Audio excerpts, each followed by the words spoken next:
Well, thank you, OTE, for that amazing number there. Jenny's all right.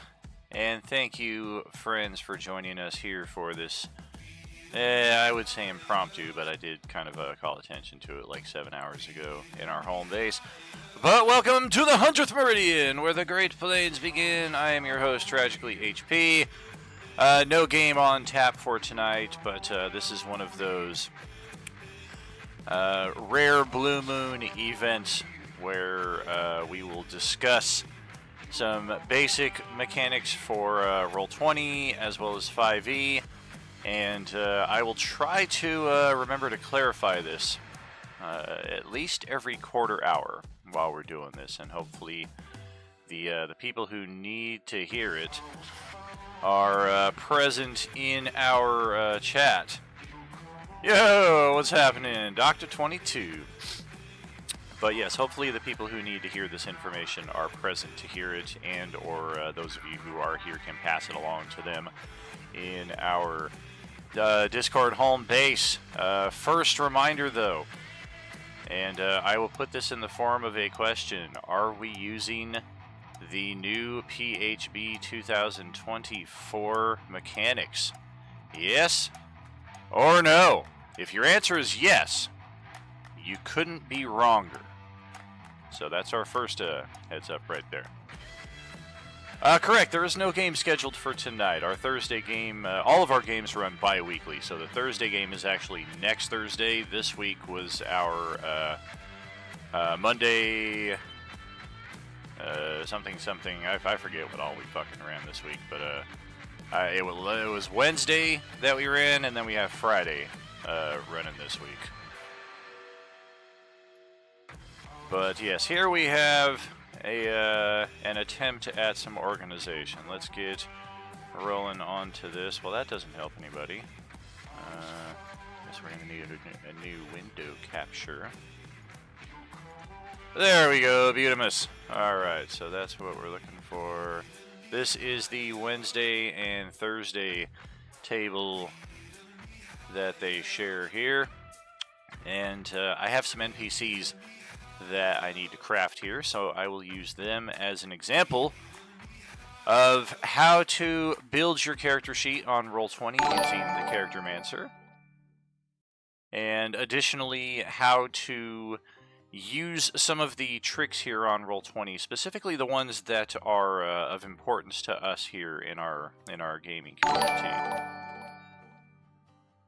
What's happening here? I'm getting follows and follows. Oh, I think these are all on our Facebook group, yes? Yeah, there we go. Neil and Jamie, thank you so much for the follows there on Facebook. Hoping to see the conclusion of Redbeard. Yes, perhaps next Thursday there, my friend. Although, typically with NPCs like that, I will just kind of have them quietly fade into the backdrop, so that in the event that you wish to return, the character is ready and capable of rejoining.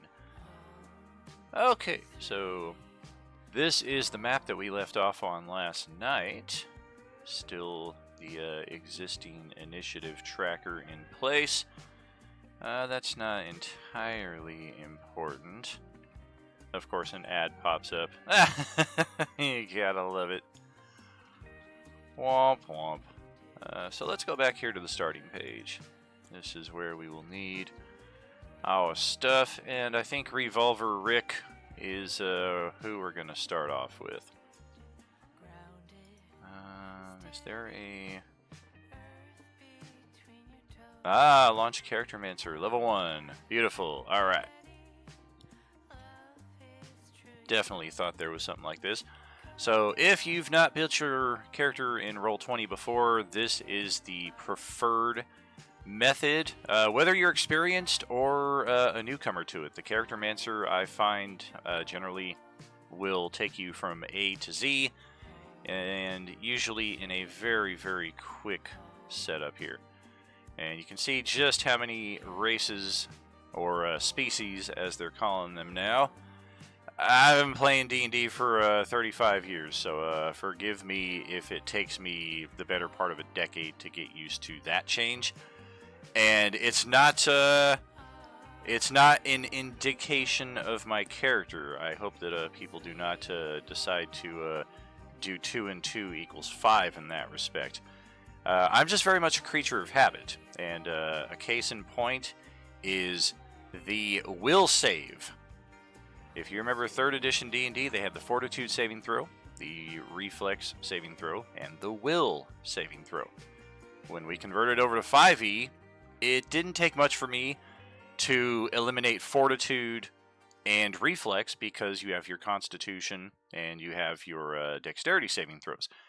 But for whatever reason, I could not get rid of Will and transfer it with Wisdom saving throws. So for like at least 5 years or so after we started playing 5e, I would say roll a Will save, and somebody would be like, what the fuck is that?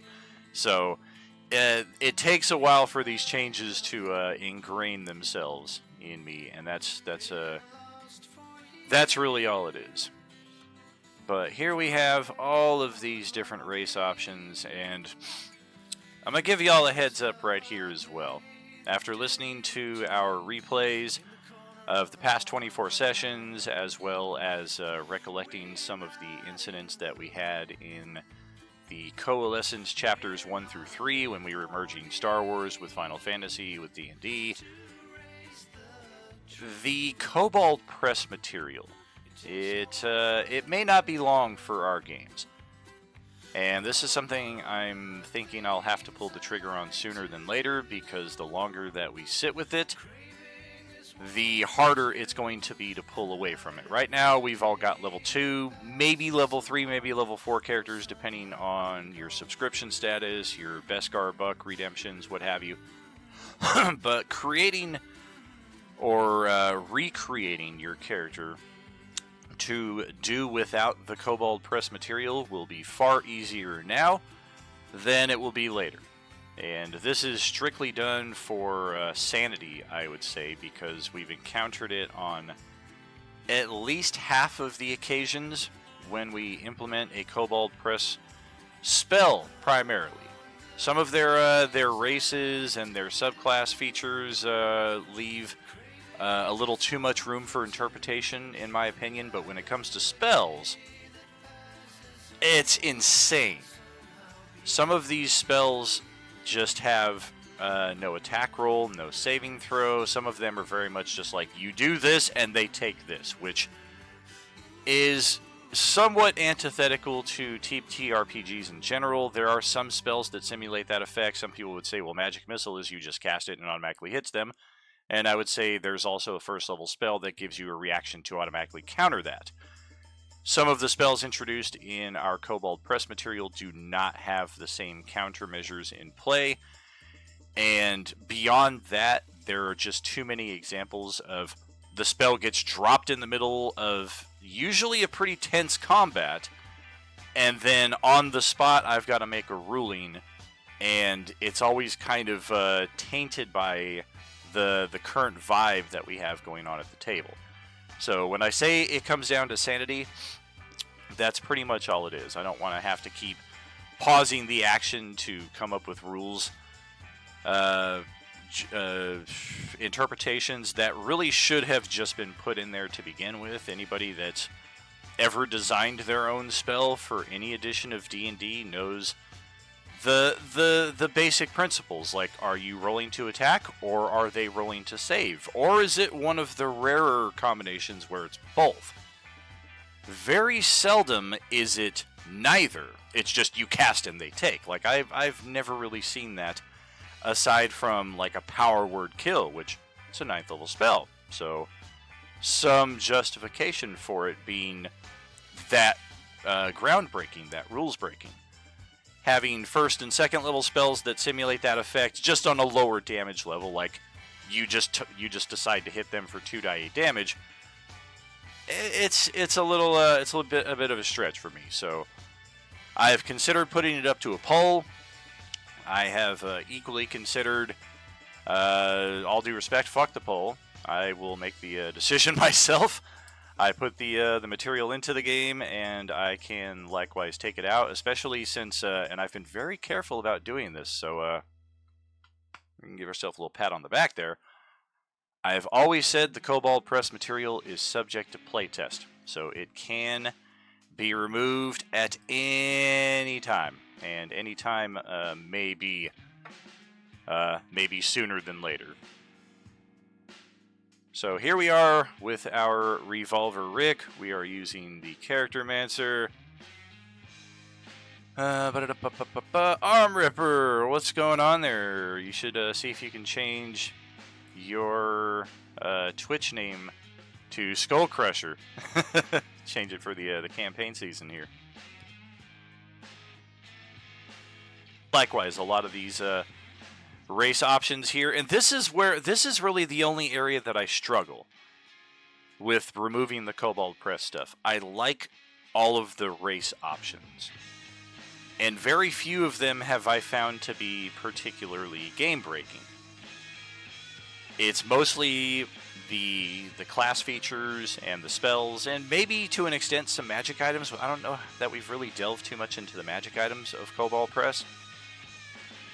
And not to knock Cobalt Press, we've had a lot of fun with their material for years now. We're just discovering the more and more we delve into it that there are some things perhaps still in beta mode.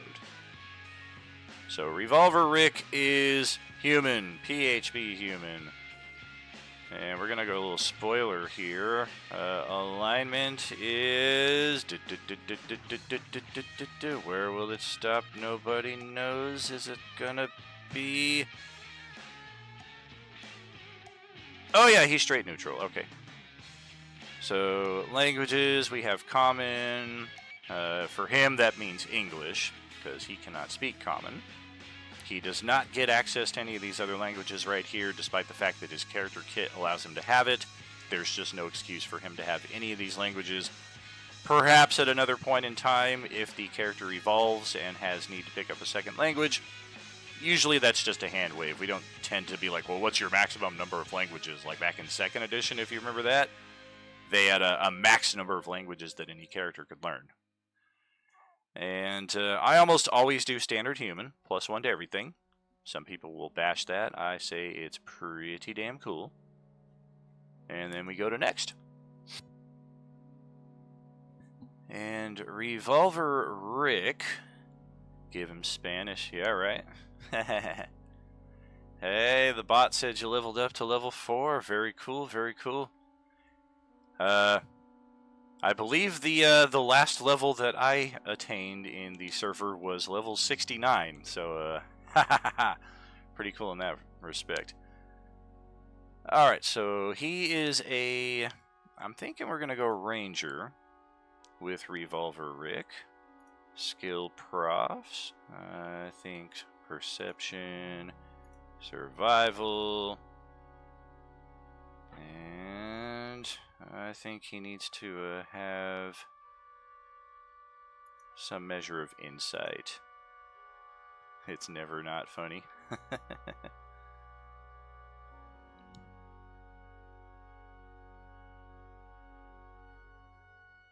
I tell you, this is a treat to find here in Vegas. I don't find it too often at the grocery market, so whenever I can get my hand on some A&W cream soda, it's a good day.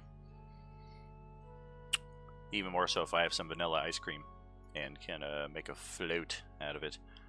Favored enemy, I mean, I feel like it has to be undead.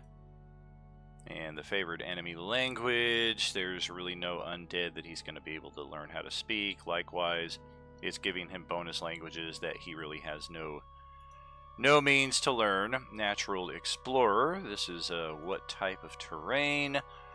He is New Mexico, so it could be desert, could be grassland, could be mountain. I think let's go mountain. And then look at this, they're giving him language, goodness gracious, more languages to replace the Natural Explorer feature. No. And then choose one of your skill proficiencies. It is doubled. Okay, so that's handy. I think we'll double his survival. Favorite enemies, communist. Nice. Favorite enemies, Chairman Mao. Okay, favorite foe, equipment, yep. Ability score method, we always use, what is it, ladies and gentlemen? Point buy, roll for stats, standard array, or custom.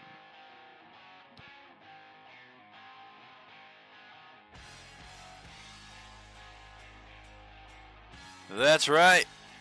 Standard array. A woo woo woo, a booty boop boo. So we get one of each of these. I tend to try not to min-max my characters, although some of them just have to be done that way. But I think in his case we're going to lean wisdom over dexterity. Even though attacking is his forte, he does have a bit of a skill base to his character. And for our purposes, I mean, these are both +2, so it's just this is closer to the +3.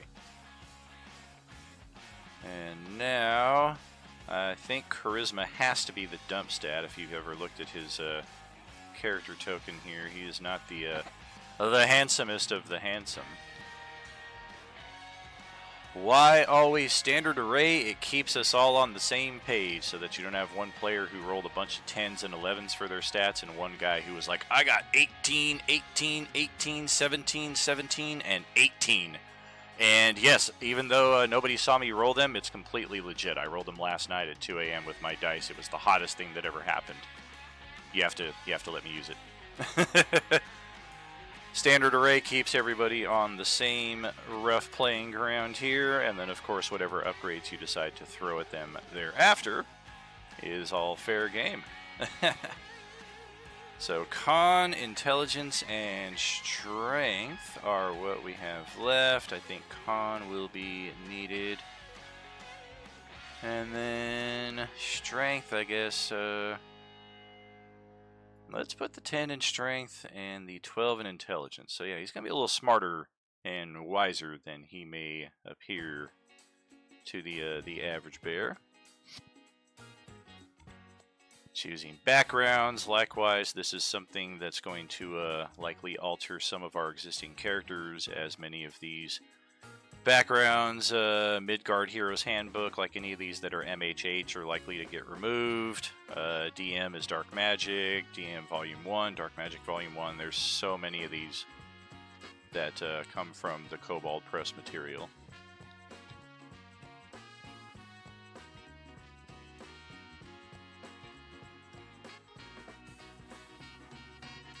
And really, these are not like heroic background characters. Like maybe Rick did a little tour in Vietnam.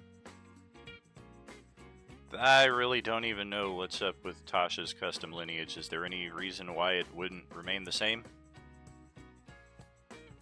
What's the deal with Kobold Press? All Kobold Press material, as has always been stated, is subject to playtest, meaning that it can be altered or otherwise at any given time. And what I was rambling about earlier is that I may just remove all the Kobold Press material pretty much immediately going forward. There have just been too many interpretations, too many things that are left open, too many things that don't have the checks and balances put in place that a lot of the existing 5e materials do. Okay, so we take Soldier. That's going to give us Athletics and Intimidation for skills. It also gives us Proficiency in Land Vehicles, and yeah, we'll learn how to play some dice. What's happening? Estima following us there on Facebook. Thank you so much.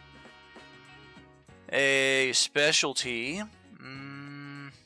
I'm thinking he's probably just straight infantry. And personality, stuff like this, I don't really use their preset stuff for my NPCs. I just kind of wing them as they are, so we'll leave that blank. Of course, if you're a PC, do not do what I just did. Fill in those attributes, whether you use the preset or something of your own, just so long as there's something there. Because you may know how your character is, but if the DM decides to take a look at your character just as a refresher, as to what your bonds are, what your flaws are, so that he might use that in a future campaign, and it's all blank, yeah, it's not the best. And what else do we have? We're going to do class equipment. Leather armor. Effectively, he's got a leather jacket. Any simple weapon, I would say he could have a short sword. And I guess a hatchet, hand axe. A hatchet. Explorer's pack, sounds about right. Goodness gracious. And a deck of cards, since we already took the dice. Okay, no spells for this guy. No feats at level 1. Of course, that is the advantage to taking the variant human, is you get a feat, but not as many points in your attributes. All of these details, likewise, I just kind of leave empty for my NPCs, because age, height, weight, etc. I just, like, here's the guy. You tell me how much he weighs or how tall he is, what have you. And that's it. It does give me some heads up here. You haven't picked your personality traits, ideals, flaws. Here's all these extra languages. 4 of them, as a matter of fact. And those are all the things that I intended to skip. So, apply changes. He's got a can of dip. He should, right? Man, I ain't had some dip in a long fucking time, dude. Wow. That's some memories right there. Okay, so this is what your character looks like by default. Level 1 version of Revolver Rick, and he has no weapons whatsoever here, which is kind of weird because I took a short sword and a hand axe, so those should be right here. But this gives us an opportunity to do one of our bootcamp issues right here. For those of you unfamiliar with the compendium, it's this little thing right here. As the player, you probably don't have this thing right here, the little art palette. This is just where I have all the assets for all the different games and things that have been purchased. If you have purchased assets through roll20, even as a player, I don't know if you'll have access to them in somebody else's game. Maybe you will. But to my understanding, it's going to go right from the chat log, right to the journal, and then right here to the compendium. And this game has some compendiums blocked. The only one I blocked, I think, was the Explorers, or no, the Esper Genesis setting. But I may turn off all the Cobalt Press stuff, as I was saying. And here you can search by the different categories. I never really mess around with any of this stuff. I just search directly by the terminology here. So short sword, and I always forget one word. And here's an important distinction: do not use the 2024 material with these character sheets. It won't populate. You won't get anything out of it. I think, yeah, it looks like the original Player's Handbook entries are just gone, and now it's replaced with this 5th edition SRD. So this would be the one we want. You drag it to your character sheet, accepting drop, yep. You don't necessarily have to drop it there, you drop it up here if you want. And there we go. Now we have this beautiful thing set for the short sword. And because Revolver Rick is a beloved NPC for the Thursday crew, we're going to do a little modification here to his weapon. This is another important thing for any of you who play in the RU crew. One of our house rules is maximized critical. And the way you do this will save me a lot of time, especially if your characters have like 7 or 8 different attack options here. You hover over the weapon here, you see that little gear open up, and here's all your basic information. Attack, it's using your dexterity modifier. You can change that to anything. Of course, it has to be legal. You can't decide to just use your charisma with the short sword. That's not a legal play for any character, as I would think. If you have a miscellaneous modifier, this would be a good place to put it. Say you got a +1 with short swords to attack. If it's a magic short sword, though, that's where you would put the magic bonus, because then that's going to apply it to your attack and your damage. Crit range, if your critical range is anything other than a 20, say that you've got one of those improved criticals to where you crit on a 19 or above, just change it to 19. And it's as simple as that. And then when you roll a 19 or a 20 in the chat log, it'll pop up as green, indicating that you've got the crit. And here's how we do our maximized criticals. You see the damage, 1d6 plus your dexterity modifier. The type you can of course change out is piercing by default. And crit, right here by default, it's just going to do another d6 damage on a natural 20. What we want to put there is just a straight number 6. So that way, if it crits, it will roll the d6 here, and it will just add a flat 6 right here. That's how we do the maximized critical. Some of you may have the... I'm going to do a dagger here.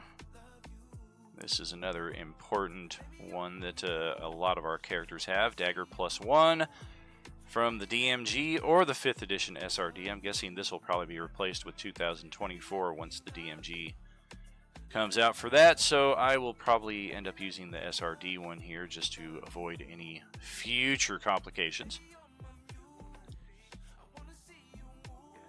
Likewise, we have the Dagger +1, except the official terminology for it is the Undead Slayer. So if you have one of those magical daggers that does the extra damage versus undead, kindly name it Undead Slayer so that we have some uniformity across all of those weapons. It's very important. It can be thrown. If you're unfamiliar with what the two different ranges mean, the first range is what you can throw it at without imposing disadvantage. And then the number after that means you can throw it up to that range with disadvantage. So if you're throwing this dagger, anything 20 feet or less, normal attack. Anything 21 feet to 60 feet, you can still try it, but it's at disadvantage. And then, yes, so here we have the Undead Slayer dagger. We're going to change the crit to 4 on that. And then we're going to activate the damage 2 box here, because this weapon does an extra die 4 against undead. And the way we want to represent that is just like that. Versus undead is the weapon type. Also would get a maximum crit. Oh yeah, you can collect them after the battle if you throw them, assuming that you don't like accidentally throw it off a cliff or the person you throw it at like runs away with it still stuck in their back or some shit. So Undead Slayer, let's take a look at this now and see just how it's supposed to look. That's exactly what we're looking at right there. So it does the 6 normal piercing damage and then the extra 3 if it's an undead. So that helps. That's immensely easier on my side when I'm looking at what you've rolled. Great, they've used the Undead Slayer.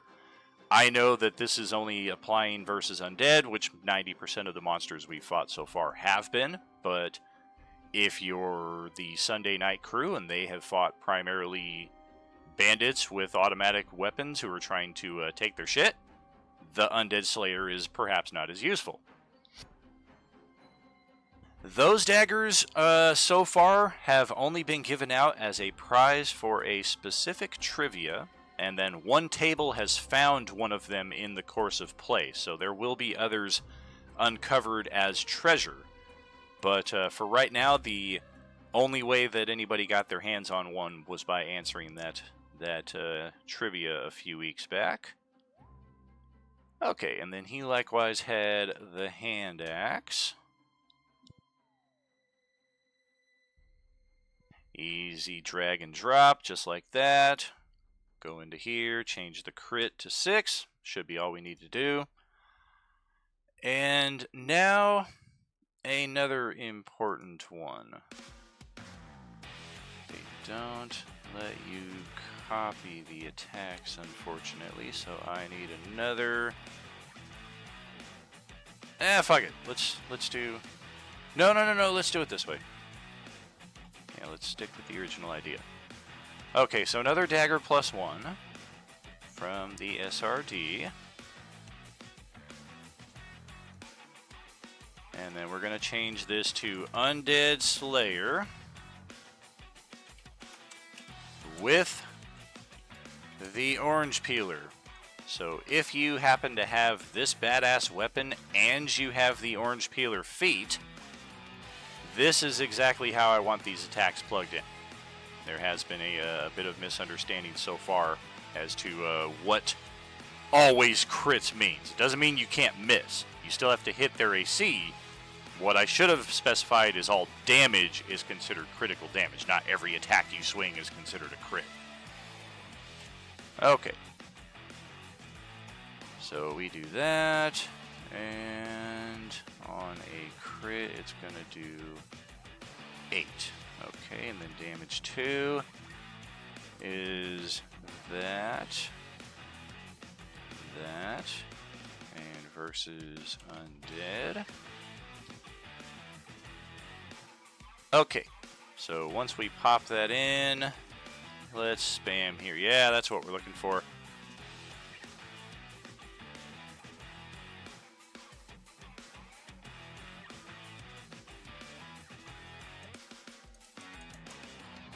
Perfect.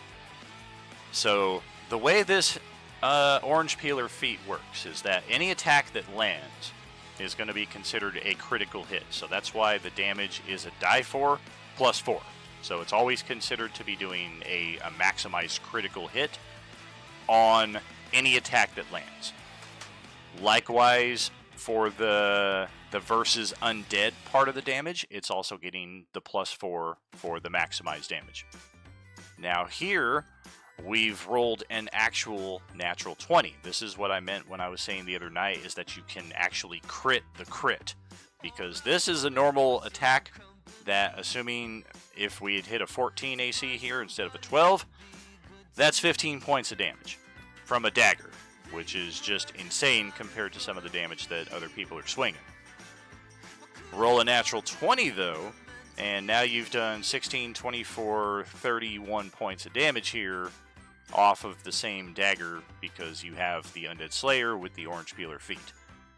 So a couple examples right there of how that needs to be input.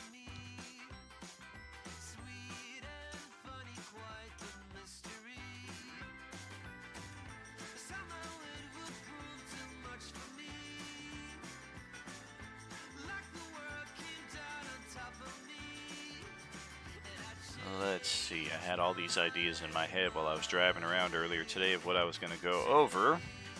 We've already gone over a fair amount of them, and like I said, we're going to try to do this every 15 minutes as a refresher for hopefully those who need to hear it, or if you already know it, perhaps you'll be so kind as to pass the information along to others who may still be under mistaken perceptions. Are we using the PHB 2024 rules at the current time? And like before, the answer to that is no, we are not. The only exception that we've had is with the holy water, because I like putting an expendable resource like that. I like putting the die roll on the defender as opposed to the attacker, so the attacker doesn't go, I spent 50 gold pieces on this bitchin' alchemist fire right here, and I rolled a natural 1, and it just splashes harmlessly against the wall.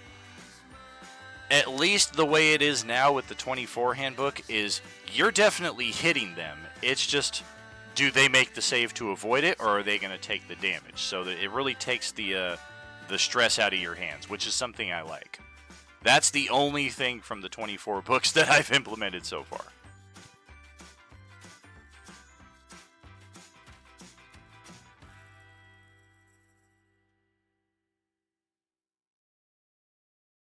Yeah, I tell you, my respect for Mr. Crawford there, the game designer of 5e, took a major downswing tonight when I saw that thing about his ruling for invisibility versus sea invisibility, which is just the dumbest fucking. That's New England Patriots playbook shit right there. And that's the biggest fucking reason why I hate that fucking football team to this day. All right. So I think his character sheet is good. What else did we have that we were going over?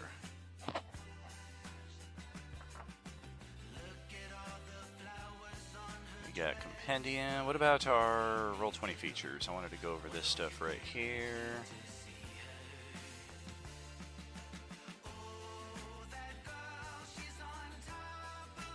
I wonder if this works in here. Let's say 2 dice 6 R O greater less than 2. It does work that way. Okay. But this is the dice macro right here. This is a very important one for those of you playing characters with a great fighting or great weapon fighting or the like that allows you to reroll your damage dice. This is infinitely easier than every time you roll having to check and then saying, "Oh, hold on, I need to reroll," because that just gets old every single attack. We've had barbarians and fighters who, of course, that's the build for the class. Like you're designed to dish out that extra damage. But if you have a macro that is going to save us countless minutes in the long run just by adding an RO less than 2 after your attack there, please do so that we don't have to go over that every time an attack is rolled. For those of you unfamiliar with how to ping, just hold your left clicker there with your mouse for a second or two on that map. Bing, bing, yep. Similarly, you can use the ruler tool. I know other people like to just do this. Be like this. This is where I'm targeting. Look, see where I'm pointing? Like Justin does that. So either are acceptable methodologies here. This is all basic stuff right here. If you're unfamiliar with your character sheet, just browse around with your mouse. Get to know where everything is on your character sheet using the Revolver Rick. Again, as an example, you can see initiative lights up. All my saving throws light up. My attributes light up. Every single skill, every single attack. All of these class features, the difference here being this will post it to the chat log. This will open it up for you to read without showing it off to everybody else. Likewise with spells, I don't have any spells for this guy, but they have the same kind of thing where you can post it to the group, or instead of a gear cog, I think it's like an information tab that, again, will just open up the spell description for you to look at.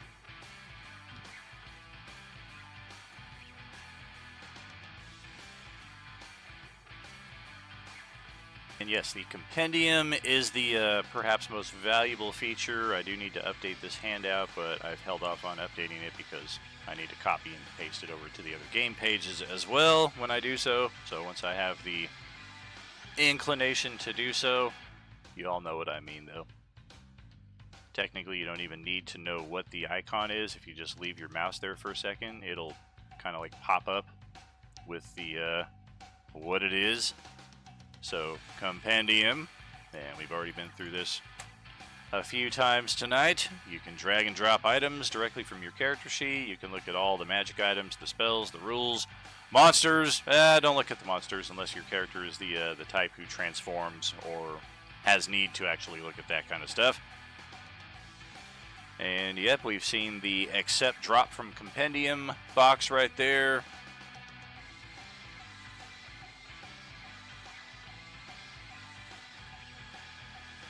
What are you talking about there, Sarge? They used to have a killer Mexican? Or what? I'm missing what you're talking about there. And yes, this thing right here, the big space saver on your virtual tabletop.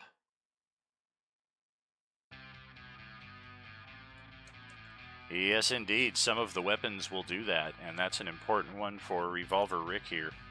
I don't know why that happens. I'm not sure what the deal is with that, but he has a pistol. So we want to drag the pistol automatic from the Dungeon Master's Guide. And yay, it accepted the drop. But like Brad says, where the hell is it? Oh, here it is. It's in the inventory, but it's not in the attack blocks. So when that happens, the Patriots used to have a killer Mexican. Oh, yeah, now I get what you're talking about. Forgot all about that fucker. Okay, so in this case, we need to manually craft one of our own. That's unfortunately the only way to go about it. This happens primarily with firearms, I've discovered. For most other things, you can drag drop it, and it does give you the pertinent information. But for something like this, we need to craft it by ourselves. A pistol is going to be a dexterity weapon. The range for such will be listed in its details here. 30-90. Magic bonus, crit range, damage is... I could have sworn the pistol did 2 dice 6.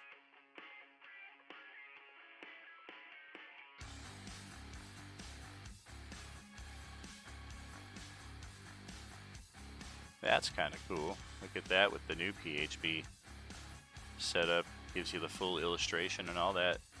Just gotta let it get all synced up is what we're waiting on.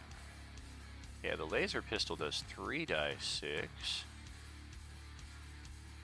Huh. Maybe I just was imagining that and just been doing the wrong damage this whole time. Whoops. Alright then, so 1 die 10, and that is piercing damage. Critical damage will be a max of 10. And there we go. That's his primary weapon. So here's another little shortcut. This padlock down here. You can use that to change the order of any of your weapons. You can also click the hashtag of death to get rid of any of these things. As Revolver Rick does not actually have an Undead Slayer, we're going to get rid of those. Really, we're just using that as an example.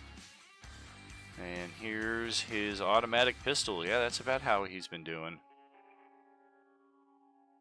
I think, like any ranged weapon, though, it should add the dexterity. Yeah, not strength. So that's another thing you want to pay attention to. Strength attack is going to add strength to the damage. Dex is going to add dex, etc., and so on.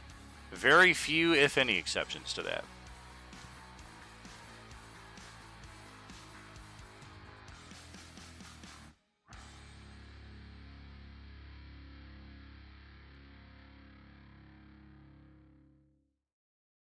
Well, okie dokie. Reeve does 34 d12 on a crit. Yeah, if it's a sexy looking pistol, you can use charisma. I have 2 guns, 1 for each of you. What's happening there, Ken? How you doing, man? Alright, so that is Revolver Rick. Let's move on to Opie Trev here, who also needs a character sheet update. Launch Character Mancer, level 1. And unlike our other guy, this dude is not human, but half-elf. And ability score increase. What?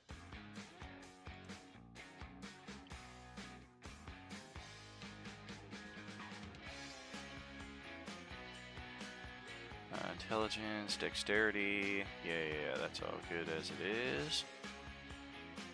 Bum, bum, bum, bum, bum,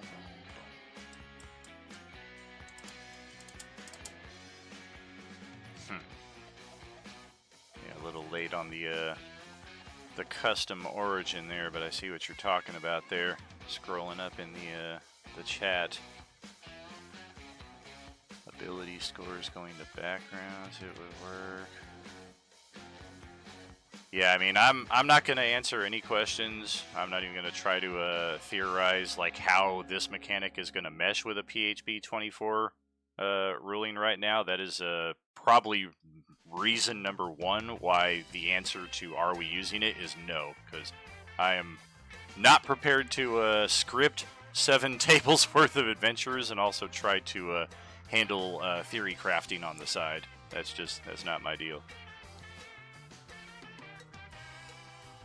Alright, so our alignment for Opie Trev, we are leaning a little bit more towards neutral. Good. And because this guy's from the D&D setting, we can actually go all out with his character design. He is gonna... Wow, that's a lot of skill proficiencies to choose from. He gets these as part of being a half-elf? Crazy. Alright, well we have Elven and Common. And I guess we should also take...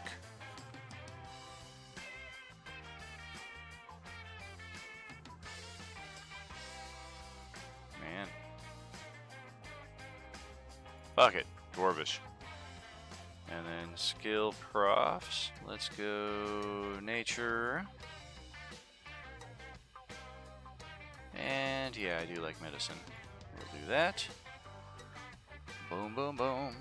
Okay, so yeah, he get a little extra oomph there to the attributes. I see what we did. And we are a rogue, primarily. New skills. We're definitely going to want stealth, perception, deception, and sleight of hand. Expertise. Definitely medicine. And yeah, let's go with thievy tools. Thieves can't, sneak attack, starting equipment, all pretty basic. Standard array once again. This guy will definitely be a little more min-maxed. We're gonna go charisma, and then wisdom, and then con, and then strength, and then looks like int will be the low one out. Background, we can definitely be a little more something in here. City Watch, what do you got with that? Athletics and Insight. More languages and 2 more skills. I like it. Me too, man, me too. Went with the low intelligence. And so halfling, and we'll go gnomish. Yeah, we'll just we'll take all the classics and speak all of the original player's handbook. And I always like to do class equipment.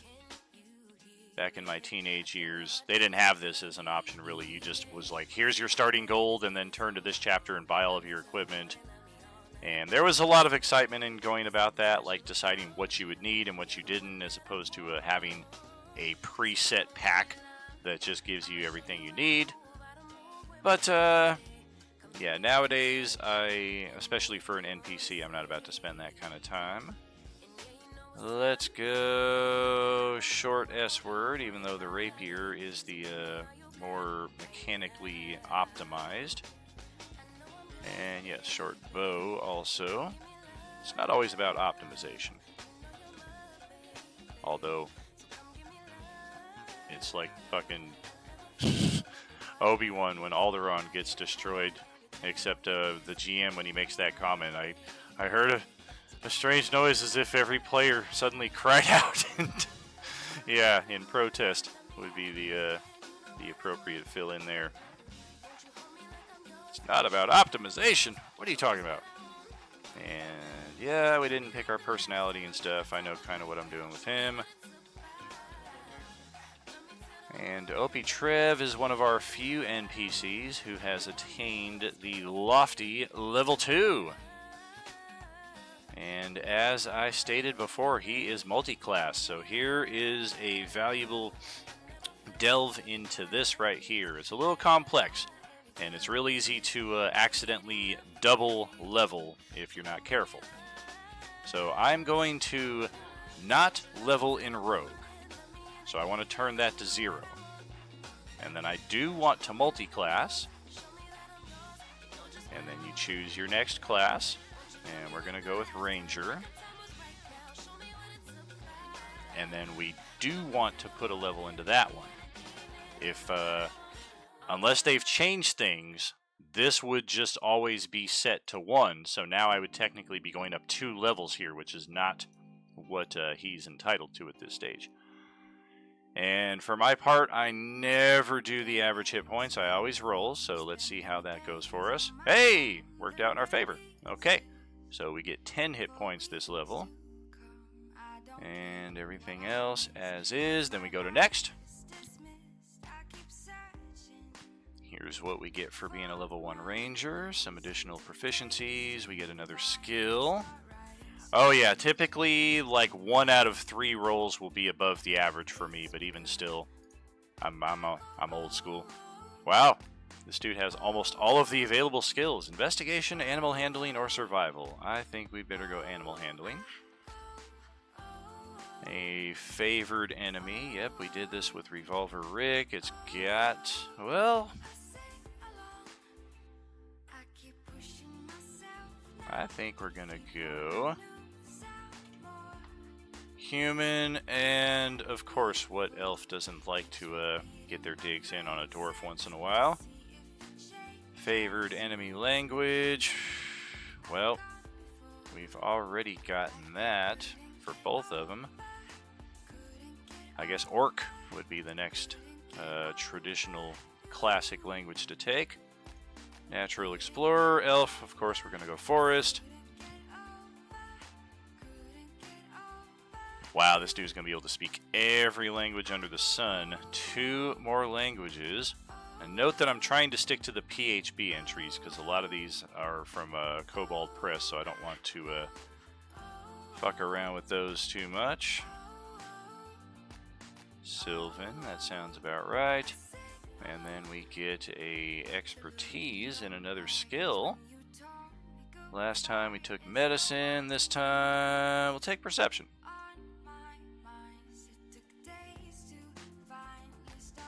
And booyakasha. There we go. A level 2 rogue / ranger named Opitrev. Uh-oh. A little stall here.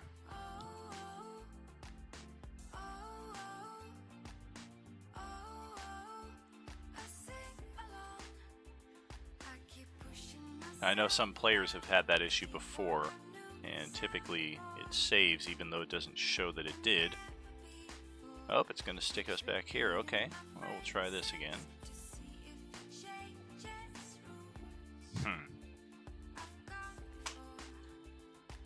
That's unfortunate, because usually as the GM I have kind of a workaround if it's a player's character sheet, but it would appear for mine I do not get that. Did I miss anything?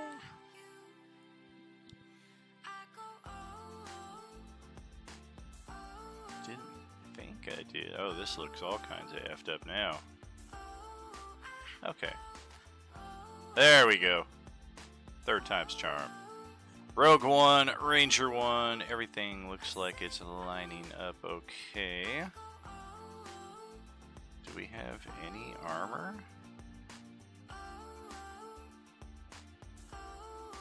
Definitely gonna pick up a studded leather. Studded leather armor, there we go. And that will automatically populate there. It will also automatically adjust your armor class based on the settings that are over here. This is also another valuable area for anybody here at Role Playing Unlimited to be familiar with. Add dex tiebreakers to initiative. That is something we always want checked. We always want the automatic roll damage and crit also activated. By default, these are going to be off. So anytime you get a new character, that's one of the first things you want to do is change those entries. If you are a supporter or higher, there is a hero points option right here, which you can turn on, and it will actually give you a hero point option right here. Unfortunately, it really only works for the supporter base level, because it just does a D6. So if you're going to use the one for the D8, it's best to just kind of create it as an additional resource right here, and then you can of course label it accordingly. Hero point D8. It's the start of the month, so you've got 10 out of 10, and then of course as you use them, tick them off accordingly. Oh, I got 98 now. Very cool. Woo woo woo. All right. So we got that. Also over here, track hit dice by class. I do want that on because I am multi-class.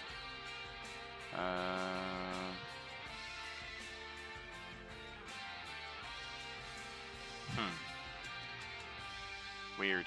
It doesn't look like it did its normal thing. Like normally it would have like a D8 and a D10 like right here. This all looks different too. The new death saves area. It's like they've kind of updated the original character sheet a little bit.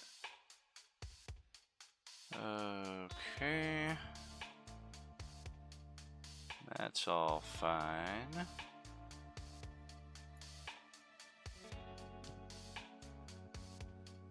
Some other interesting things here that you can toggle on if your character has that powerful build feature. Hopefully it would just automatically put that on there if you do, but if not, likewise Halfling Luck, Arcane Fighter. Given an attribute increase.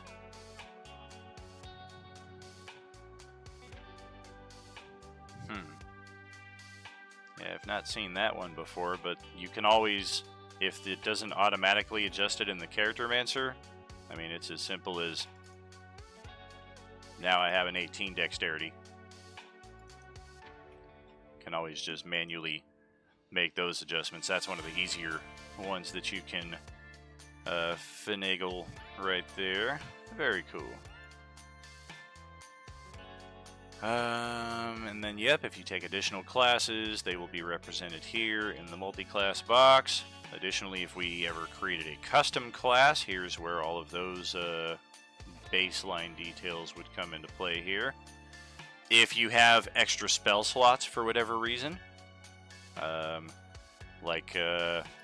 know Westy did last campaign, he had like 2 extra 9th level spell slots, so you could just do level 9 plus 2. Similarly, if you have any special bonuses to skills, or like right here for my medicine, I have expertise. I was also supposed to have it on perception. So that's something worth noting there, that it didn't track. And then when I go back here, expertise basically doubles the proficiency modifier or the ability modifier, one or the other, as I recall. So you'll note medicine and perception are both at +5 for being wisdom skills, which the only thing I have close to that are my dexterity and charisma skill. What else? What else? That's all good. That's all good. Yep, if you have any special bonuses to your saving throws, your death saves, your global modifier to all your saving throws, this would be the place to put it. Armor class tracking, automatic by default. If you're playing a barbarian or monk, you're going to want to change that to custom, so that the base armor class, if you're a barbarian, is going to be dex plus con. And then I believe if you're a monk, it's dex plus wisdom. Otherwise, everybody should just be using automatic, and it will just use the armor plus your dex bonus plus whatever maximums they have in place.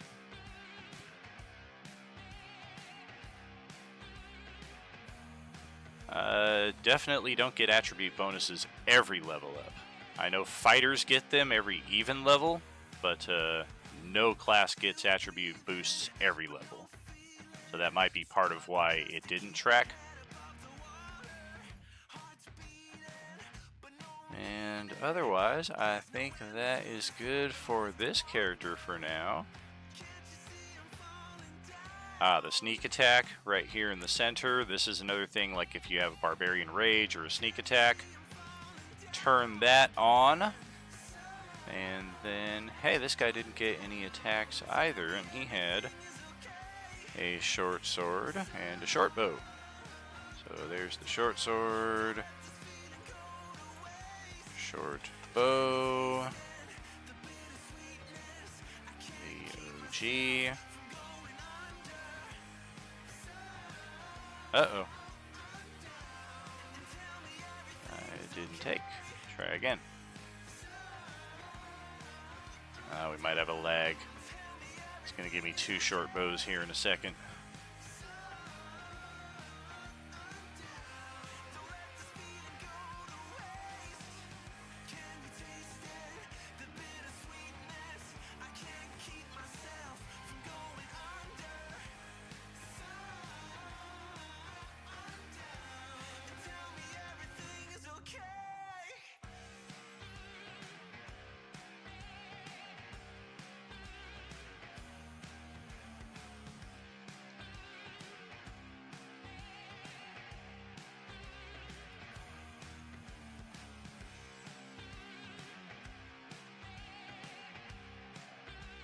Yeah, roll20 is acting up.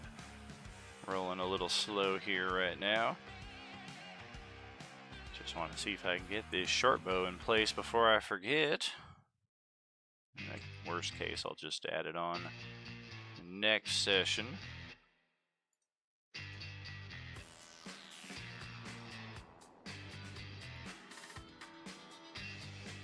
There it is. Page reload will usually solve the problem. Test attack. And yes, it will include the sneak attack damage in there as long as you have this toggled on. Of course, natural 1 ain't going to do anybody any favors. And that is it for that. So we've covered some of the basic stuff in that respect. I think I am going to give my voice a rest here for a few minutes. So I'm going to send it to a BRB. And if any of you have any specific questions that you would like me to address on the other side of the break, we will cover that here shortly, friends. Are you with us?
Alright, friends, we are back, and another important one to touch upon here.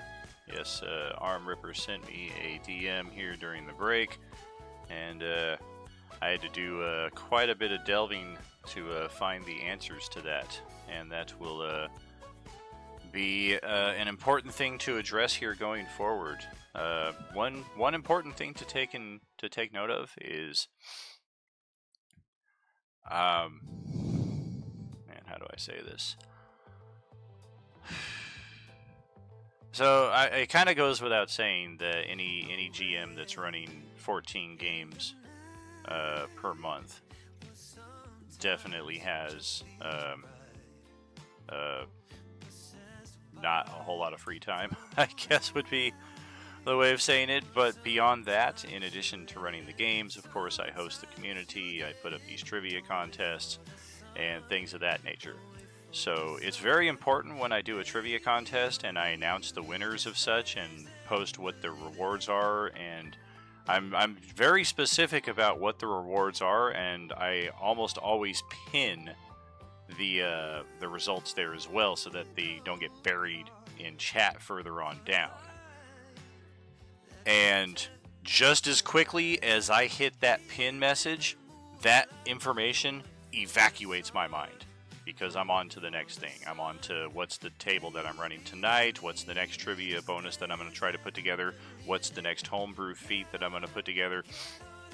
So it's very important for you as the players, when you win these trivia contests, to be extra attentive and adding these things onto your character sheet right then and there. Or in the event of some of them that I've put like a postmarked date time out in the future. Of course, those you're not responsible for knowing at all. I kind of have that in my head.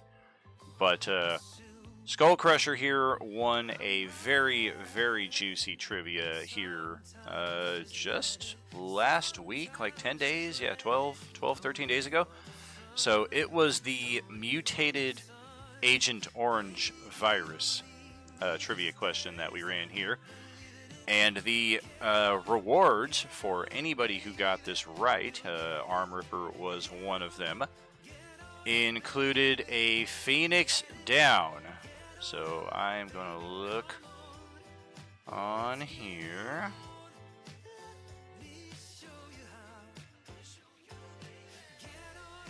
I do not see a Phoenix Down. And you will not find Phoenix Down in the inventory compendium for Roll20. It is a role-playing unlimited homebrew item, obviously inspired from Final Fantasy. I take no creative credit for that one whatsoever. Additionally, we have the anti-orange. Yep, we've got one of those. The short sword +1 is definitely not there. The automatic rifle was returned to its owner. And then likewise, ditch. Okay. So we got the Phoenix Down. You already had the anti-orange put there. The greater healing potion. Yep. You got one of them. You got two of them. I know you've drank some of them already based on just listening to today's stream. You drank 2 potions of greater healing back then, so I don't know if these are them. Hopefully they're being accurately tracked. I'm not going to fuck with what's on here, though. Additionally, you get the hastened short rest as an action. Technically, these things right here are not inventory. This is where we would go to bio and make use of all this beautiful stuff. And it doesn't really matter, character appearance, allies, organization. We don't use these for what they are, maybe additional features and traits. So anti-orange. And just a brief description here.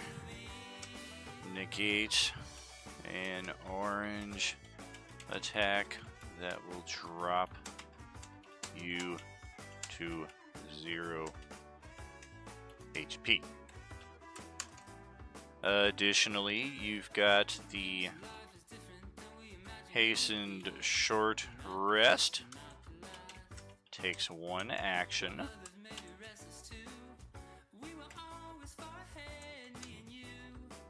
You also have the 1-point attribute boost, and this is what I'm not sure if you added in already.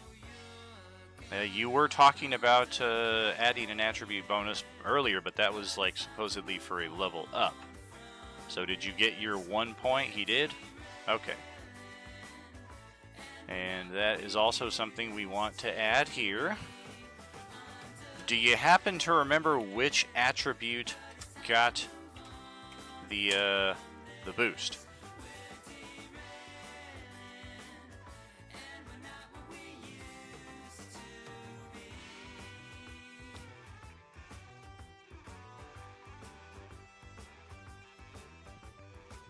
That we do not know. Alright, well, I'm going to take a shot in the dark and say it was wisdom. Constitution, alright. So 1 point attribute boost to con, and then orange peeler 2. You have... Okay, hasten short rest is a 1-time use.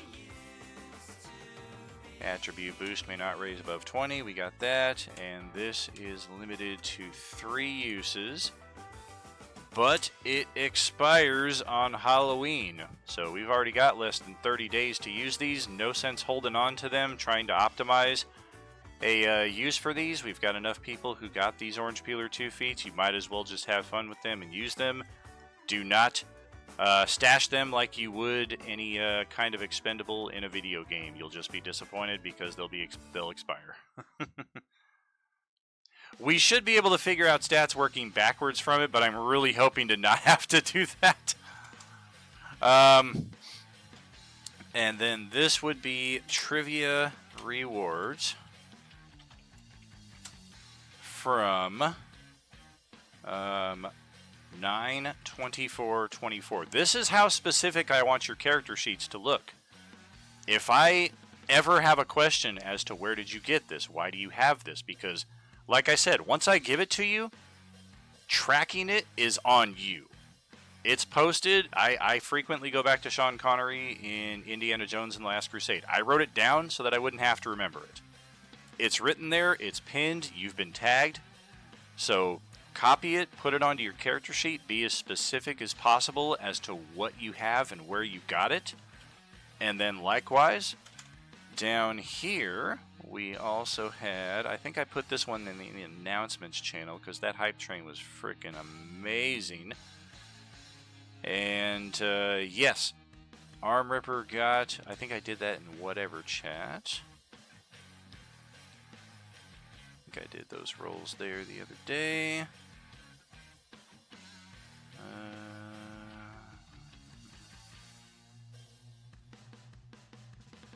Well, I don't know. Maybe I should check the original channel and see where I said I was going to do it. That would be helpful.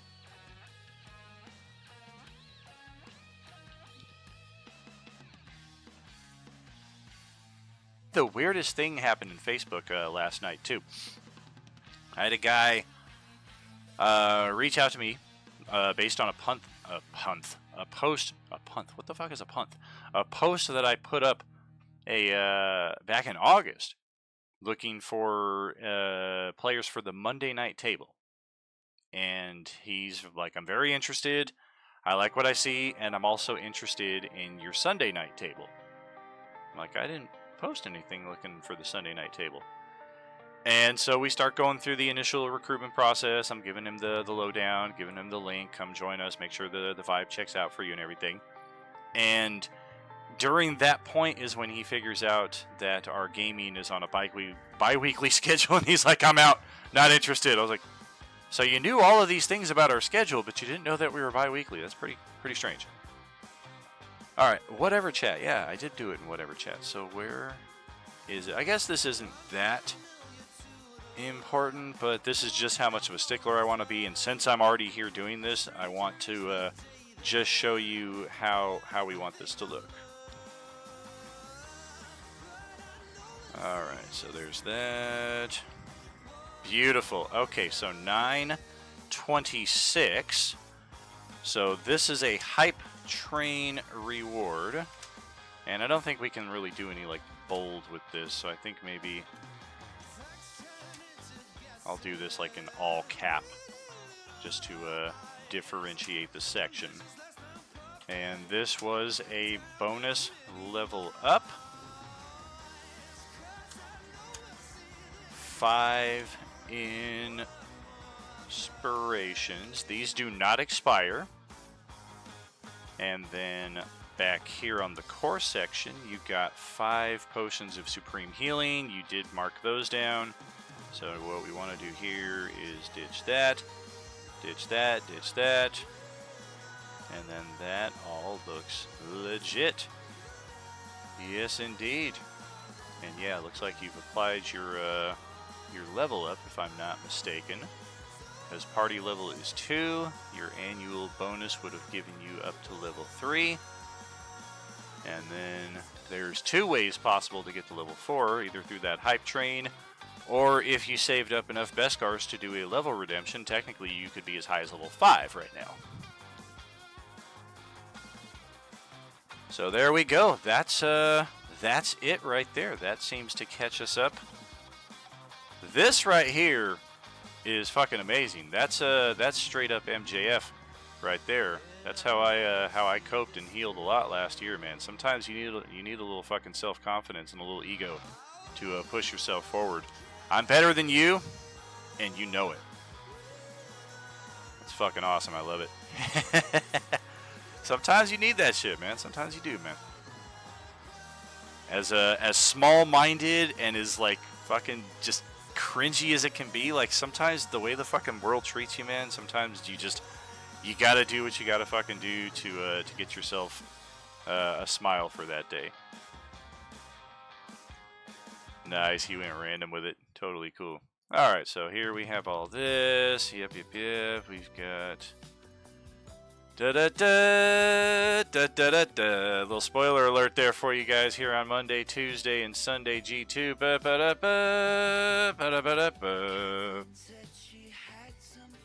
I mean, you knew we were going there at some point, right? We're in my neck of the woods. Can't have a southwestern zombie apocalypse without getting to Vegas, although we managed it in 5 campaigns of Agent Orange. We never went. I was this close. We got him to Laughlin.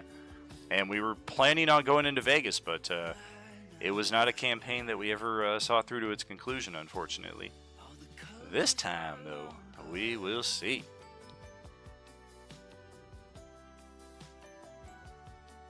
Yes, indeed, and just a little personal touch there on that message I put up in whatever chat a little while ago.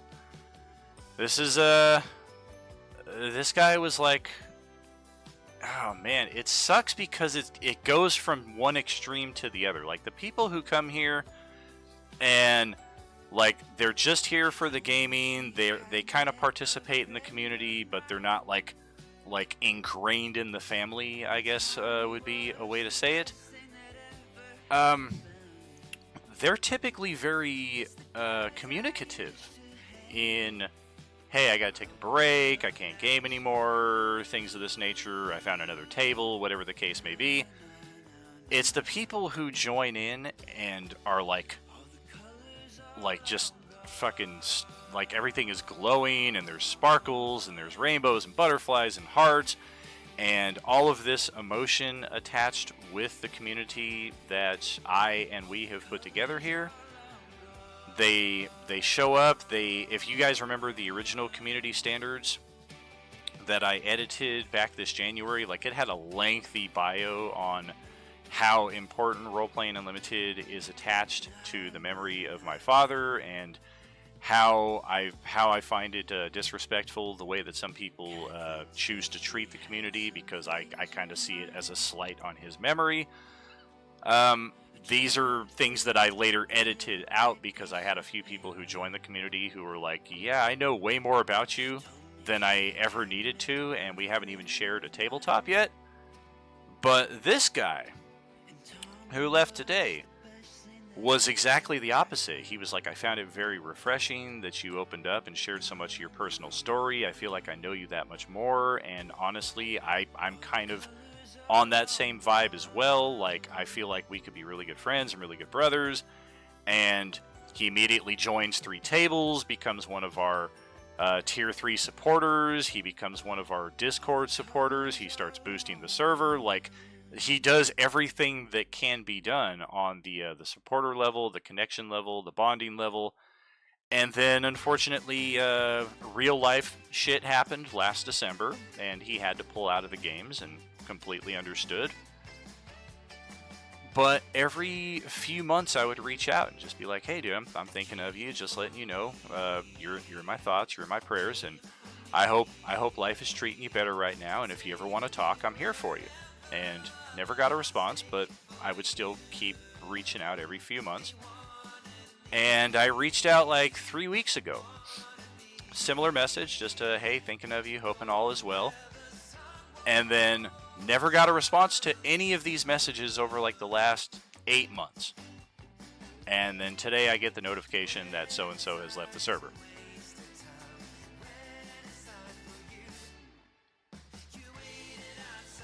The most disturbing part of it for me is this is the second to last link in the community that traces back to the Sarah and Tony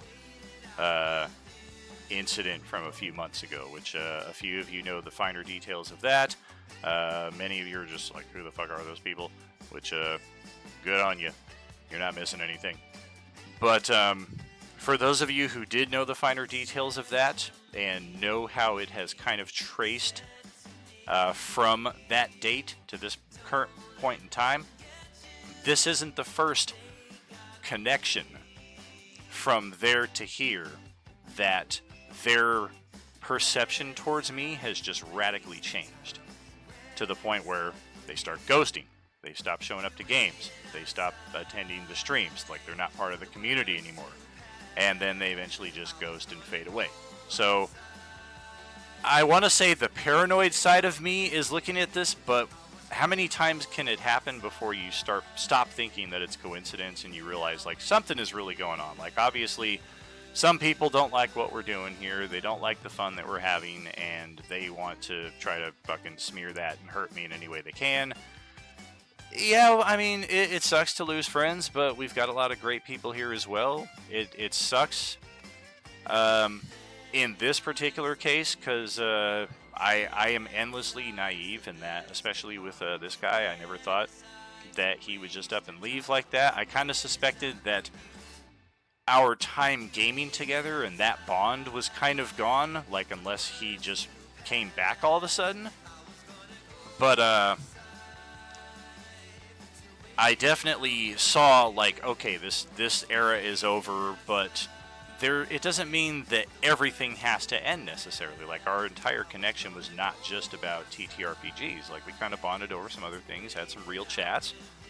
And that's the part that disturbs me the most, is just the extreme from one side to the other, and how it just keeps ending that same way with the ghosting, the blocking, and even in response, like the last guy that left, like, super close brother, super cool guy that was here in the community and played in a few of our games, and even after he left, I sent him a message on Facebook like, dude, no hard feelings, man. I'm wishing you the best wherever you go. And then I checked back a little while later, and the notice is this person is no longer available on Messenger. Like, that is some hateful fucking shit. How do you look a positive fare thee well message like that and go, block? That is some small-minded, limp dick shit right there. I'm sorry to get so fucking passive-aggressive about it. This was not part of the plan for the stream at all. But, I mean, sometimes you just fucking run with it. Yeah, exactly.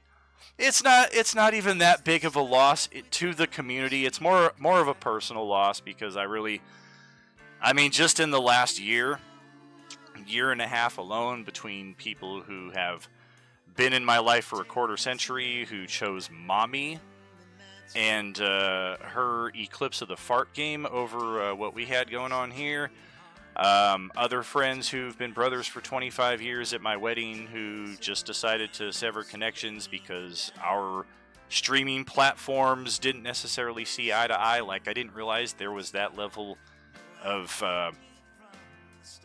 competition or anything like that as far as streaming communities go. Like, I just thought we were all kind of doing our own thing, sometimes helping each other, maybe not necessarily outright, but just kind of doing our own thing. Friends who've died, brothers who've died, cousins who've died, and then numerous people, at least a dozen, who've grown very, very strongly attached to me, who I felt comfortable opening up to about some real shit, who then later decided, like, yeah, I not only don't want anything to do with you, I don't want anything to do with your community, and I'm just going to ghost you and block you out entirely. And most of these people, I don't want to say most of them, a few of them I was honest enough to open up about, and I guess now that I'm saying it here, I mean, everybody fucking knows it, but one of the biggest issues I have is a lack of closure. So I think when these people know that, they know that this will be a particularly painful way to get me on the way out. Like, he won't ever know why. He'll get no closure from it. But the positive side is, I mean, the more it happens, the easier it is to acclimate and just kind of, whatever, you move on from.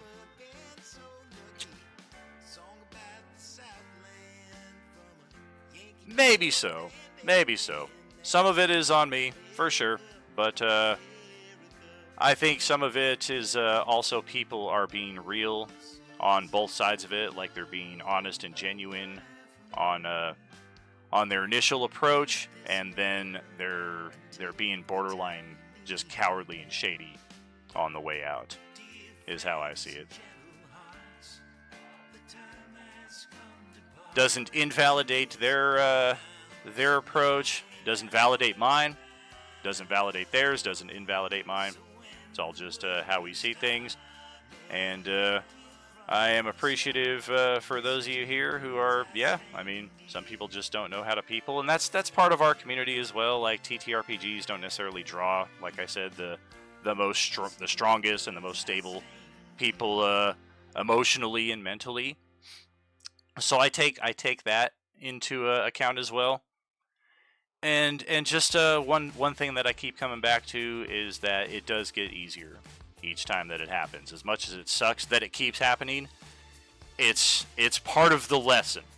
So as much as I absorb it and kind of dissect it and vent about it, I do absorb the lesson part of it as well and realize, like, okay, well, this keeps happening, so what am I supposed to learn from it? And in this respect, I still don't know exactly what I'm supposed to learn, other than sometimes people just fucking suck.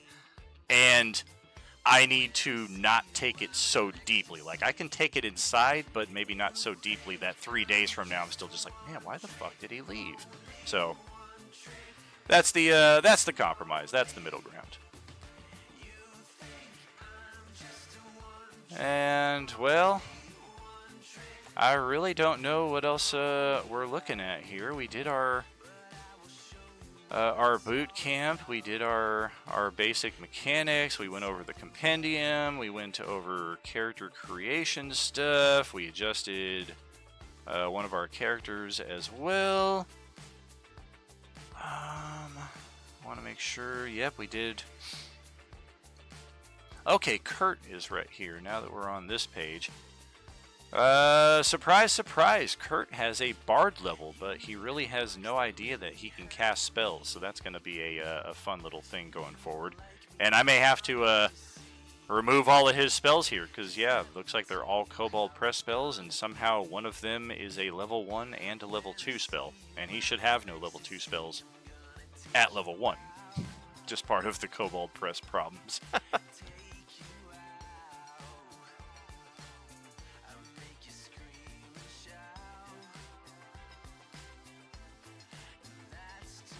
But yeah, just so we can briefly touch on spells here, like this is kind of what your spell area will look like if you are unfamiliar. And I have no hard and fast rules for the spell side of things. Like, I guess For me, if I had the spells memorized, I would have them read, and then once I've cast them, I would unread them. But of course, if you're a spellcaster who's just dealing with, I have 2 spell slots and I can freely change between these spells as I like. Why is Cloak of Shadow in here twice? Crazy. Of course, there's really no need for the red dot here. Red should be prepared, but of course, each spellcaster, I kind of leave it to you to handle your own tracking in whatever way makes sense to you, so long as when I go in to ask you, what is this, you can answer me in a way that makes sense. And then, yeah, the information tab will give you all the stuff here. Oh, yeah, this was a fun one, the Pendulum spell. You give the target a degree of regularity in its motions and fortunes. If the target fails a wisdom saving throw for the duration of the spell, it doesn't make d20 rolls, but instead follows the sequence natural 20, natural 1, 19, 2, 18, 3, 17, 4, and so on. That's pretty fun.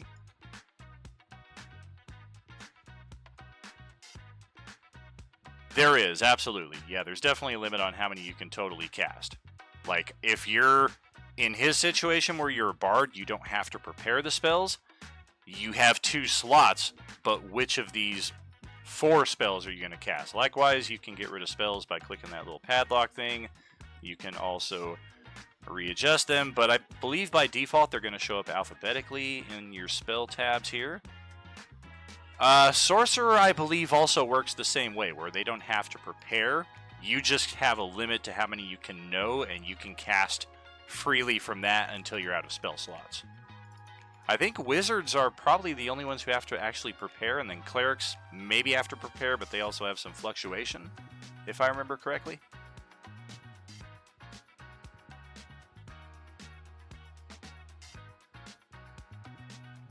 Beautiful. Never Whisper, add that. Yeah, I'm glad these character sheets have stayed, because some of them have not. Yeah, Jean, I lost Jean.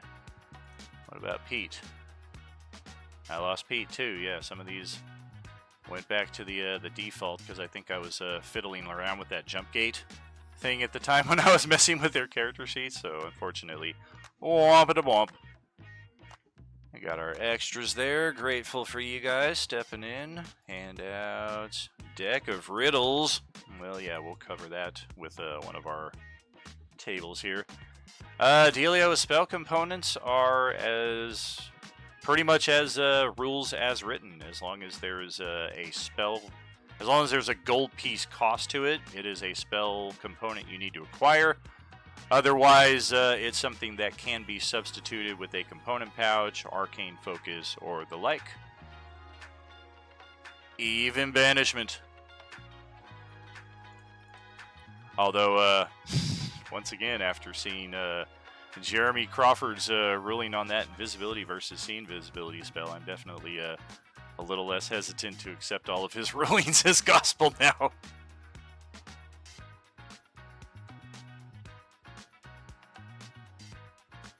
Yeah, this will be a fun map. We still got a fair amount of exploration to do. Oh yeah, Sunday's already gotten here to Laughlin, so the Monday-Tuesday map is already... I guess their map's not outdated, because technically they only see up here, but I wanted Monday-Tuesday to also have a look at what else is going on here on the map, because who knows how long it will be before they get down to any of these locations. Otherwise, I think we can probably put a bow on this. I could probably ramble for a little while longer, but I'm going to save my voice for tomorrow night's stream. I got some organization and shit to do around here anyway, so thanks for hanging out tonight, friends. Hope you got some useful information out of this, and hopefully on our YouTube side of things, this streamed correctly. I don't know if anybody else caught it, but that replay stream we did earlier today, it looked fine on my side. Like, I was out at work all day, so it was like cutting in and out. But when I could get in, it was running fine. And then when I came home, everything was fine. And then I got the update for your performance recap or whatever from YouTube. And when I went to it, there's like a solid 2-hour stretch of the stream where it's just like a solid green screen, and you can see like the occasional like little glitchy shit going on. So I was like, oh no, something wrong with my computer again. I hope it's a or not a roll20, but a YouTube issue here, because man, my computer cannot keep having this shit happen every few weeks. So yeah, long story short in that respect. Hopefully this stream appeared on YouTube. I will be going to check that here shortly. Thank you again for tuning in here tonight. We will catch you tomorrow night with the Dragonlance Shadow of the Dragon Queen campaign as we continue through Chapter 4. Have a good night, all.